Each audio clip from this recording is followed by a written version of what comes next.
hay-adda Fayoko ayaa kulan shaqo abuur loogu sameeyay dhalinyarada jaamacadaha soo dhameysatay ku qabatay magaalada Hargeysa.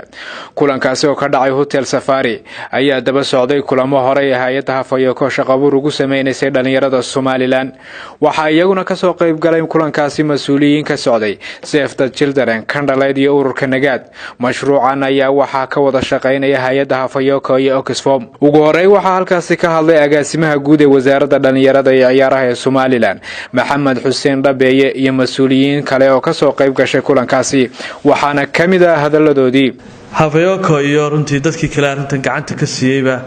aad iyo aad baan ugu mahadnaqaynaa wasaaradahan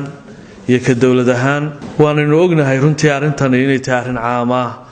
oo wadankeena haddaad aragto Somaliland maanta waxa ugu weyn ee laga wada hadlaa had iyo goor waxa weeye waa dhibaatada maanta halkan aynu ku lafagurayno ee ku aasaasan xagga shaqada maanta dadkeena iyo dhalinyarada ayaa runtii dadka ugu fara badan ee tirada ah kuwa shaqo la'aanta aad iyo aad ugu cabanaya marka in arinta xoog la saaro waa qorshaha runtii xukuumadda maanta laakiin waxa Ilaahay mahadiyay inay taagan tahay meeshii ugu fiicnay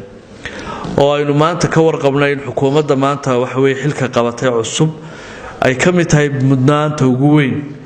iyo waxa weey waxyaalaha ugu baariyooltisan qorshayaashii uu xisbigaas ku soo galay xayta campaign-ka waxa kale oo ina jirtay in dadka shaqada doonaya laftigoodu ay iyadana mushkilad ka jirto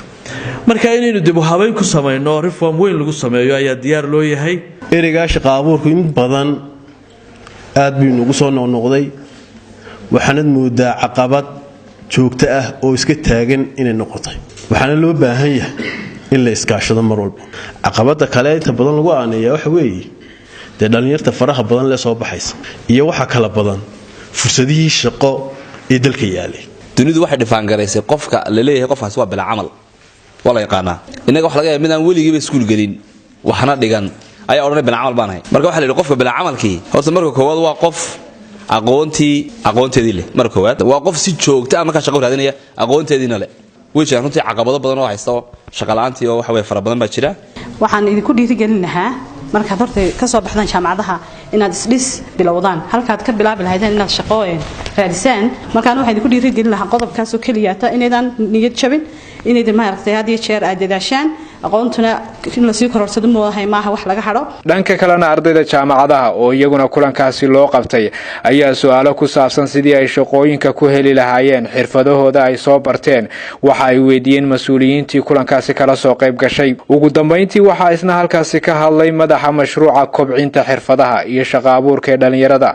ee hay'adda Fayoko Cabdishakuur dalkeena